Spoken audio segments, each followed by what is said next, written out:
merebak. Situasinya begini. Terdapat 4 watak dalam situasi ini, iaitu Ali, Bob, Chen dan Dewi.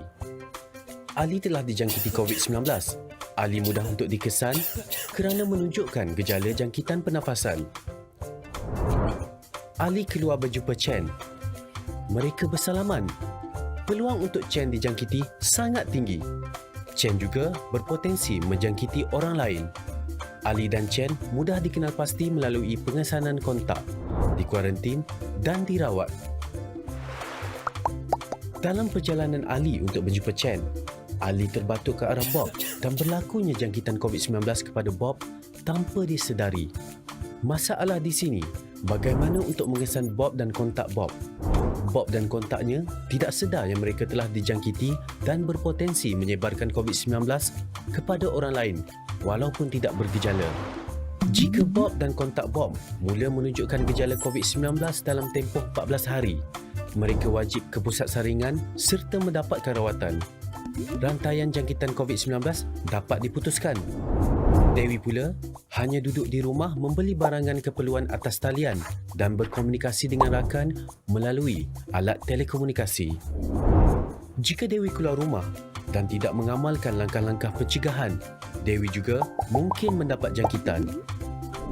Tempoh 14 hari merupakan inkubasi COVID-19.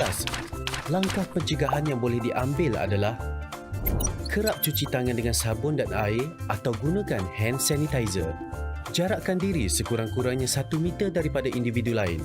Hadkan interaksi dengan orang lain, termasuk ahli keluarga atau rakan. Langkah-langkah pencegahan adalah penting untuk memutuskan rantaian jangkitan COVID-19.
Selaras Perintah Kawalan Pergerakan PKP, kami di RTM mengharapkan anda terus kekal berada di rumah untuk kita sama-sama memutuskan rantaian COVID-19.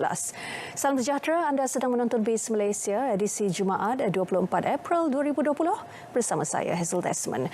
Selain di TV1 dan saluran My Review 123, anda juga boleh ikuti kami dengan melayari Facebook Live dan YouTube Live Base Malaysia. Baik, kami kongsikan terlebih dahulu perkembangan berita di mana kerajaan membuat keputusan untuk melanjutkan Perintah Kawalan Pergerakan selama 2 minggu lagi sehingga 12 Mei ini. Lanjutan itu merupakan PKP tahap 4 yang dilaksanakan bagi menyekat penularan pandemik COVID-19 di negara ini. Menurut Perdana Menteri Tan Sri Muhyiddin Yassin, usaha membendung COVID-19 perlu diteruskan berdasarkan data yang disediakan Kementerian Kesihatan. Ini kerajaan akan menilai data-data terkini yang disediakan oleh Kementerian Kesihatan untuk menentukan langkah-langkah seterusnya. Saya tidak menolak juga kemungkinan bahawa PKP akan dilanjutkan lagi selepas ini. Dan ini bermakna saudara-saudari mungkin tidak boleh menyambut hari raya di kampung seperti biasa. Saudara-saudari masih tidak boleh bekerja kecuali bagi mereka yang bekerja dalam sektor yang dibenarkan. Perniagaan juga masih belum boleh dibuka sepenuhnya. Jelasnya jika kes COVID-19 terus mencatatkan penurunan yang ketara, kerajaan berkemungkinan akan melonggarkan kawalan pergerakan secara bertahap melibatkan beberapa sektor termasuk sektor sosial. Kelonggaran itu bertujuan membolehkan rakyat menjalani kehidupan lebih selesa menerusi pelan menyeluruh yang disediakan Majlis Keselamatan Negara MKN.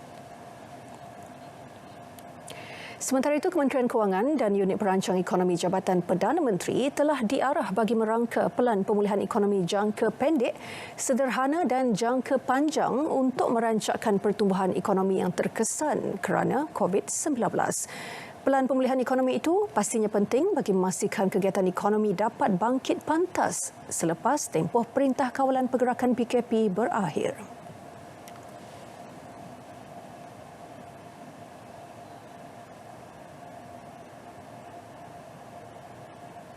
Ini adalah untuk mengenal pasti langkah dan inisiatif yang akan merancakkan pertumbuhan ekonomi jangka pendek dan sederhana serta mendorong keyakinan rakyat dan pelabur untuk menjana semula ekonomi negara kita. Antara inisiatif yang sedang dirangka ialah membina keupayaan dan kemahiran rakyat, menggalakkan perbelanjaan domestik, meningkatkan daya tahan industri termasuk PKS serta memupuk persekitaran pelaburan yang lebih positif untuk masa hadapan. Selain itu, kerajaan sedia menimbang membuka beberapa sektor dan subsektor ekonomi yang tertakluk kepada syarat ketat bagi mengurangkan risiko jangkitan COVID-19. Antaranya mengeluarkan garis panduan dan syarat terperinci kepada pelabur dan sektor korporat sebelum diberi kebenaran beroperasi semula. Bursa Malaysia dibuka rendah hari ini dipengaruhi prestasi lemah Wall Street dalam tempoh semalaman walaupun harga minyak mentah terus berada dalam aliran meningkat. Untuk laporan saham, kita bersama pengurus dana PNB Investment, Nur Raihan Munir.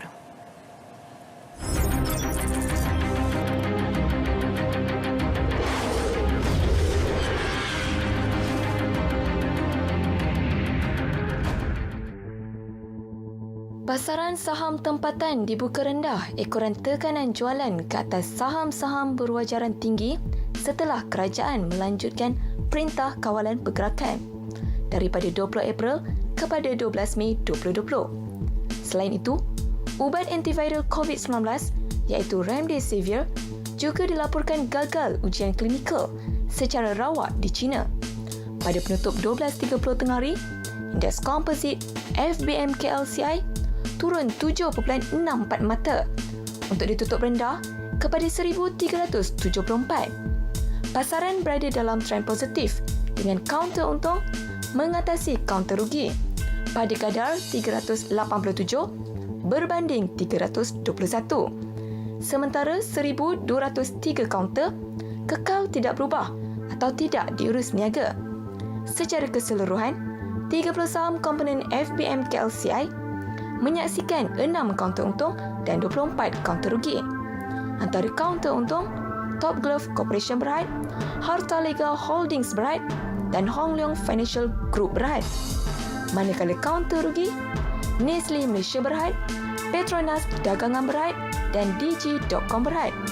Sementara itu, nilai mata wang tempatan didagangkan lemah. Ringgit susut 0.26% kepada RM5.40 sepaun, 0.17% kepada RM4.37 sedolar Amerika, 0.11% kepada RM3.06 sedolar Singapura, 0.11% kepada RM4.06 setiap 100 yen dan 0.01% kepada RM4.70 se-euro. Laporan disampaikan oleh Nur Raihan Munir, PNB Investment Berhad.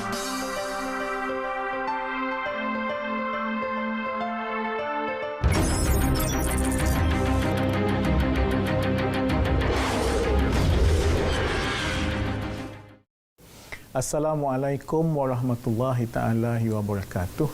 Saya ingin mengucapkan Ramadan Al-Mubarak dan selamat mengerjakan ibadah puasa bagi semua penonton RTM dan seluruh umat Islam di Malaysia.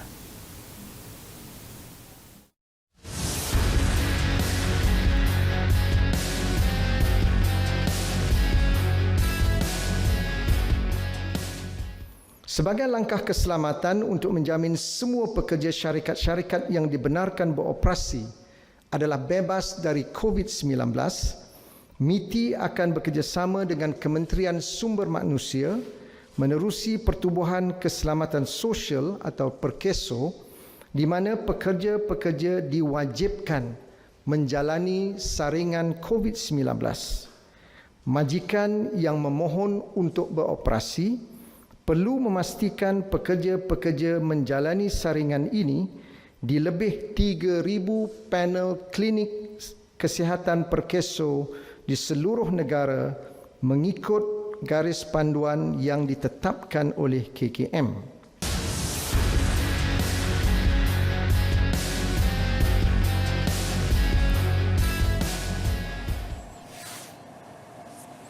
Terima kasih kerana terus setia bersama BIS Malaysia. Berikutan keputusan kerajaan untuk melanjutkan Perintah Kawalan Pergerakan PKP untuk tempoh 2 minggu lagi bermula 29 April hingga 12 Mei ini. BIS Malaysia menerusi aplikasi Zoom ingin mendapatkan respons daripada Pengarah Eksekutif Institut Pembangunan Keusahawanan dan Koperasi Universiti Utara Malaysia, Profesor Madya Dr. Chandra Kantan Subramaniam mengenai impak lanjutan PKP ini. Selamat petang, Doktor. Selamat petang, Haizal. Doktor, di mana ketika ini? Di stay at home di rumah di Citra Kedah. Di Kedah, baik. Dr. Chandra, apa terus saja kepada respons doktor mengenai pelanjutan tempoh PKP selama 2 minggu lagi? Saya rasa pelanjutan tempoh PKP ini dilihat amat wajar. Apabila kita melihat kepada kata-kata yang amat berhormat Perdana Menteri semalam, beliau menyebut bahawa kita masih belum menang dalam perang menentang COVID-19 ini. Jadi kita perlu mengimbangi di antara bahaya wabak tersebut dengan pertumbuhan ekonomi. So kita perlu menstabilkan jangkitan wabak COVID-19 sebelum melihat kepada pertumbuhan ekonomi pada masa yang panjang. Jadi pada pendapat saya ada aspektif negatif di mana hilang punca pendapatan, ada yang tidak dapat bekerja dan tapi dia ada aspek yang positif kalau kita tengok penularan wabak COVID-19 daripada satu aspek lah, di mana elemen bekerja daripada rumah. Elemen bekerja daripada rumah ini membantu banyak orang melakukan kerja daripada rumah, di mana dia boleh dalam masa yang pasca COVID-19 ini boleh mengurangkan kos operasi syarikat, di mana ramai pekerja boleh bekerja daripada rumah, dan ini adalah masa kita nak mencuba seoptimal yang mungkin. Selain daripada itu, zaman ini juga kita dalam perintah PKP ini juga kita banyak menggunakan digitalization, di mana kita membeli barangan, baik barangan, barang dapur, barang basah dan sebagainya. Sistem pendidikan juga kita boleh guna. Maka pada pendapat saya rasa adalah wajar kerajaan buat keputusan supaya boleh melanjutkan, sebab keselamatan rakyat lebih penting daripada pertumbuhan ekonomi buat masa sekarang. Dan apa yang kita telah saksikan ketika ini, kita sedia maklum usahawan mikro dan juga sederhana, syarikat kecil, PKS mahupun syarikat-syarikat mega, Doktor, bergelumang dengan pelbagai cabaran, penurunan pendapatan dan juga tapi masih perlu membayar kos operasi seperti mungkin sewa bangunan dan juga gaji pekerja. Apa antara pemerhatian pihak Institut Pembangunan Keusahawanan dan Koperasi mengenai hal ini? Sejauh mana, berapa lama lagi PKS dalam negara ini mampu berdaya tahan? Bila kita lihat isu ini, kita lihat daripada 3 fasa yang berbeza. Sama ada kita lihat pada fasa pra-COVID, iaitu yang telah berlaku, dan sekarang semasa COVID. Pada semasa COVID ini memang betul kerajaan membenarkan beberapa sektor sahaja yang boleh melakukan aktiviti. Namun dalam masa yang terdekat seperti mana yang diumumkan oleh Yang Amat Berhormat Perdana Menteri, beberapa sektor utama akan diberi kelonggaran-kelonggaran tertentu untuk beroperasi, dan bergantungan terhadap ekonomi digital akan menjadi lebih tinggi. Maka PKS yang kecil, sederhana, walaupun yang besar, perlu menceburi ke dalam apa yang dikatakan ekonomi digital dan ciri-ciri industri revolusi 4.0.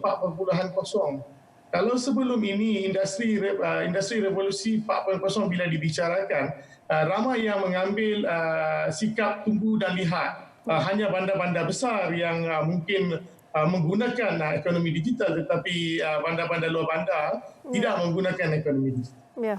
Sama ada secara sedar atau tidak, kita tiba-tiba terpaksa bergantung kepada ekonomi digital. Bukan untuk barangan besar, bukan untuk produk-produk yang berteknologi tinggi, tetapi juga kepada barang basah yang dibeli daripada pasar.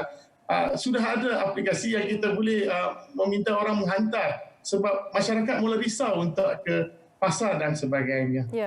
Dan juga selain itu ada lagi satu aspek iaitu ekonomi gig.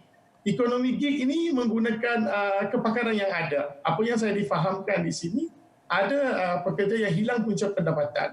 Mereka masak dan menghantar kepada beberapa rumah dengan sedikit bayaran. Perkara ini tidak wujud apabila kita tidak berdaftar dengan COVID. Tetapi dari perspektif institut, kita melihat bahawa pasca COVID ini, kita di pihak institut daripada Institut Tentera Malaysia dan juga semua industri awam akan mula menggerakkan ekonomi digital ini di kalangan mahasiswa, di kalangan PKS di luar sana, supaya ekonomi digital ini akan menjadi tunjang kepada pembangunan ekonomi di Malaysia. Sebab kita faham juga bahawa pengurangan pekerja juga disebut dalam akhbar, pemberhentian pekerja dan sebagainya. Maka salah satu saluran yang penting bagi mereka ialah menceburi dalam bidang keusahawanan. Mungkin pada peringkat awal dia orang memulakan usahawan mikro, tetapi dengan apa yang disebut oleh Yang Berhormat Perdana Menteri, the new norms, so ekonomi digital akan menjadi satu tunjang kehadapan. Maka PKS harus melihat kepada itu. Dan ini bukan lagi satu pilihan tapi keperluan. Doktor. Ya, dia menjadi keperluan sekarang. Baik, Doktor, bagaimana pula Doktor melihat kelulusan yang diberi kepada aktiviti dan juga sektor ekonomi tertentu, dan apa lagi antara sektor yang perlu diberi keutamaan untuk terus beroperasi dalam memastikan kelangsungan ekonomi Malaysia? Apa yang saya lihat sekarang ini, kerajaan memberi kelonggaran kepada beberapa sektor, dan kelonggaran ini adalah berdasarkan asas-asas tertentu. Justifikasi tertentu yang memerlukan industri-industri ini terpaksa melakukan aktiviti mereka untuk membantu pertumbuhan ekonomi dan juga membantu perjalanan perkara asas. Kalau kita balik kepada teori, hari ini kita punya ekonomi telah di-reset. Kita jatuh kepada bottom of the pyramid dalam teori keperluan Maslow. Apa yang kita perlu adalah keperluan asas. Daripada keperluan asas baru kita akan meningkat. Maka kerajaan akan lihat kepada bagaimana dia nak tengok benda itu berperingkat dan teratur supaya jangkitan kuman boleh dikawal sementara ekonomi sedang berjalan. Dan jika ditanya kepada saya apa sektor yang boleh diberi kelonggaran, salah satu sektor yang saya lihat adalah sektor yang berhubung dengan peralatan komputer.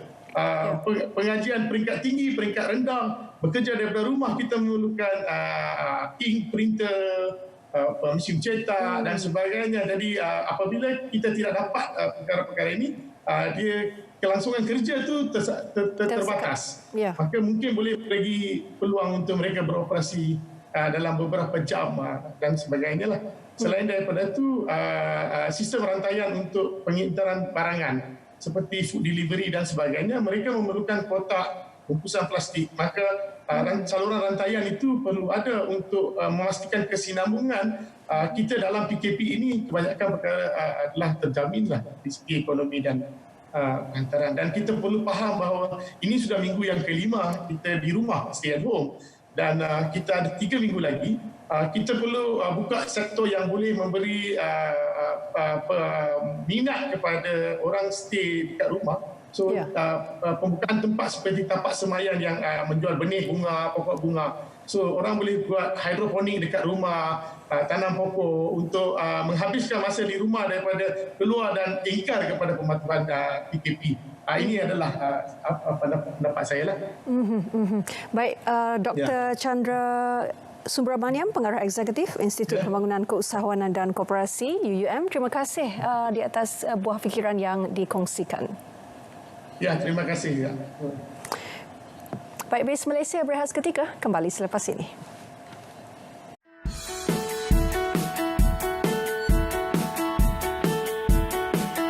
Terima kasih kepada pasukan petugas Barisan Hadapan Kementerian Kesihatan yang telah berkhidmat tanpa mengenal erti penat dan juga lelah. Dan pengorbanan anda semua amat kami sanjung tinggi serta amat kami hargai. Anda lah wira-wira kami. Stay at home, kita mesti menang.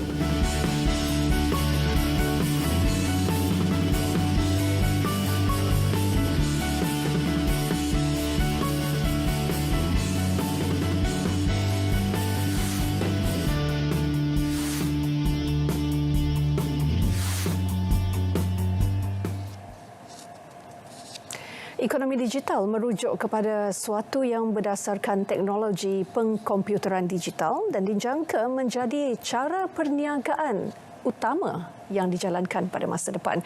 Kaedah yang digunakan terbukti menjadi lebih berkesan dari segi kos dan masa berbanding cara tradisional. Lebih-lebih lagi dalam ketika negara dalam fasa Perintah Kawalan Pergerakan. Untuk itu kita bersama rakan setugas Redwin Robin dalam segmen Bual Base.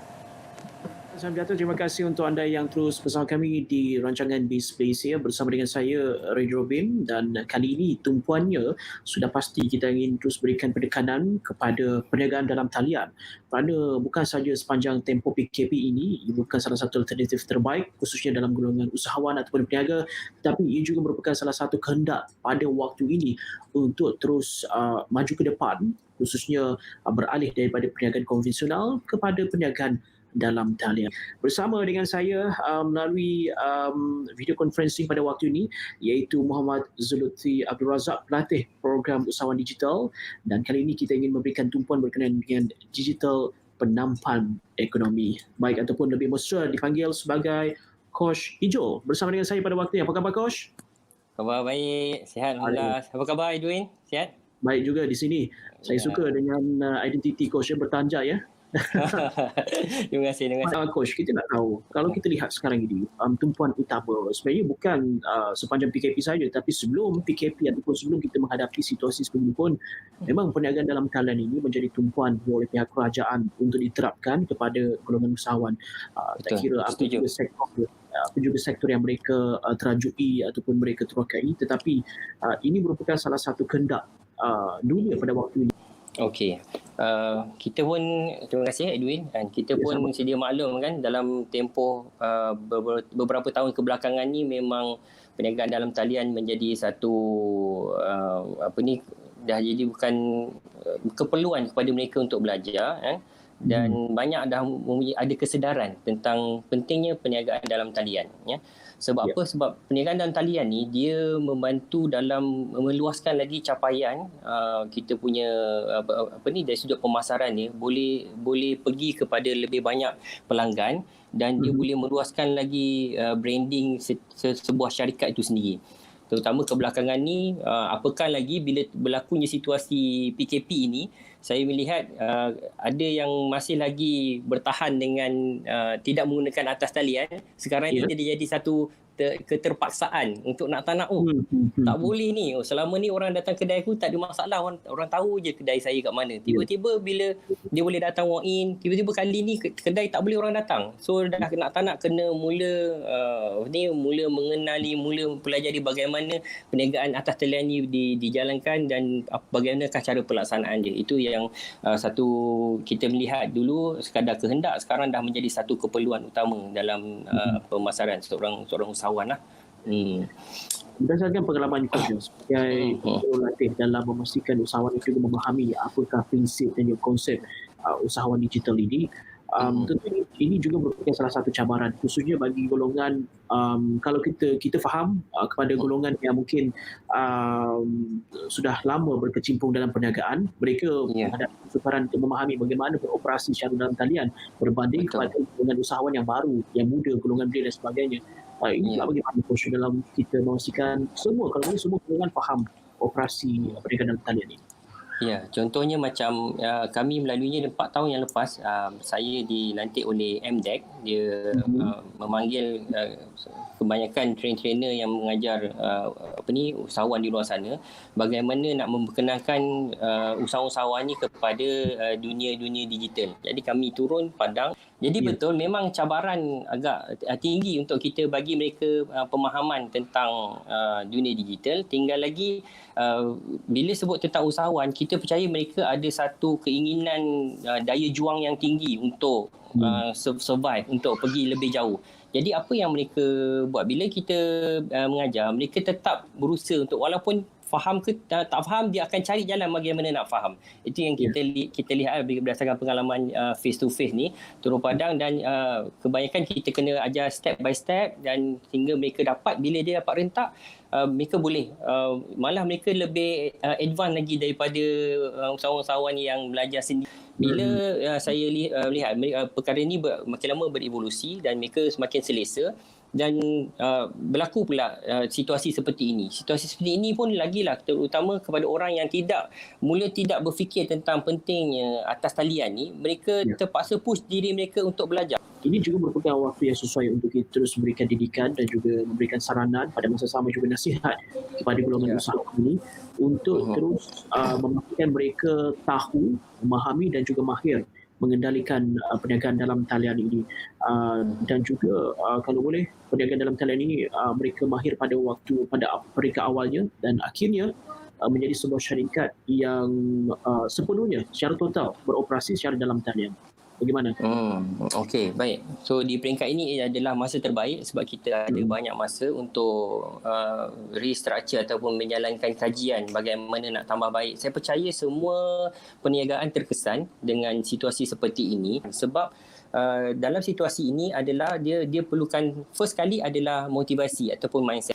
Yang kedua, Edwin, so kita dah tahu satu, mindset betul. Bila mindset jelas, boleh bergerak positif dan boleh maju ke hadapan, maka dia ada banyak idea yang boleh dilakukan untuk dia punya perniagaan dia. Okey. Dan baru pergi pada fasa yang kedua, dia buat analisis. Buat analisis ni maksudnya usahawan perlu melihat di manakah ruang-ruang room of improvement, ruang-ruang untuk ditambah baik dekat bahagian-bahagian mana yang perlu di bahagian komponen bisnes dia. Mungkin ada peluang ruang untuk ditambah baik dalam bentuk dia punya produk itu sendiri, kan? Ataupun dari sudut pelanggannya perlu bertukar sedikit ataupun ada keluar pelanggan yang baru. Atau dia akan melihat dari sudut cara pemasaran dia. Bila mindset yang betul, dia boleh analisis, kan? Dan dia cepat-cepat adapt dengan situasi yang sedia ada, maka dia boleh mula explore peluang-peluang yang ada dekat depan dia. Dan yang paling akhir sekali adalah plan tindakan. Bila action plan ini dia sentiasa adapt dengan situasi yang baru dan dia tahu apa yang dia perlu laksanakan, letakkan tempoh atau timeline, tarikh bagaimana perkara ini dilaksanakan dan boleh dia menjadi hasil, maka dia akan memberi impact yang luar biasa. Itu lebih daripada maklumat yang kongsikan itu memang juga menjurus kepada topik kita pagi ini ataupun waktu ini. Kita lihat sendiri peniaga pun patut diberikan sedikit ilmu ataupun suntikan semangat. Baik Coach, terima kasih untuk ruang dan juga kesempatan pada waktu ini untuk bersama kami di BIS Malaysia. Semoga ia juga terus bermanfaat khususnya kepada golongan usahawan dalam kita menjalani tempoh PKP sepanjang COVID-19 ini melanda negara kita. Terima kasih sekali lagi kita ucapkan kepada Muhammad Lutfi Abdul Razak, pelatih program usahawan digital. Baik, sekian saja untuk waktu ini. Terus setia bersama di BIS Malaysia. Saya Ridho bin Selamat dan kita jumpa lagi.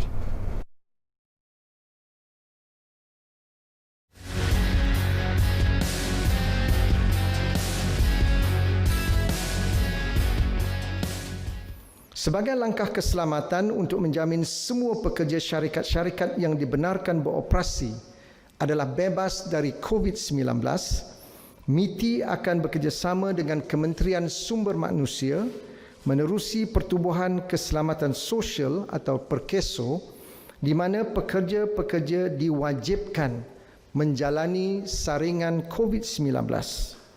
Majikan yang memohon untuk beroperasi perlu memastikan pekerja-pekerja menjalani saringan ini di lebih 3,000 panel klinik kesihatan PERKESO di seluruh negara mengikut garis panduan yang ditetapkan oleh KKM.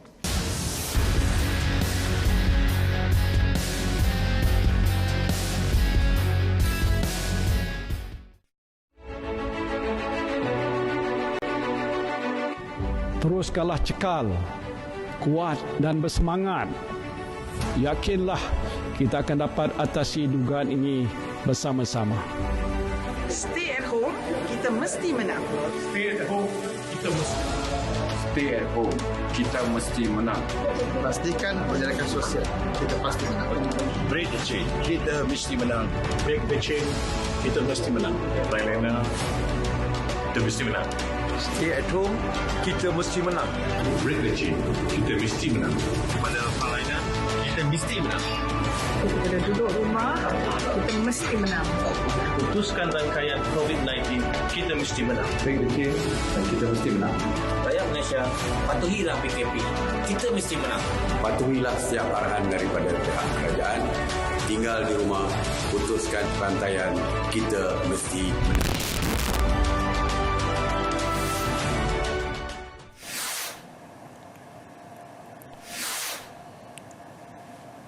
PIS Malaysia untuk edisi 24 April 2020 berakhir di sini. Teruskan setia bersama RTM untuk pengumuman rasmi dan penerangan sahih berhubung COVID-19. Dan selaras dengan Perintah Kawalan Pergerakan, kami sampaikan maklumat anda diminta kekal di rumah dan jangan keluar. Saya Hazel Desmond, salam hormat, kita jumpa lagi.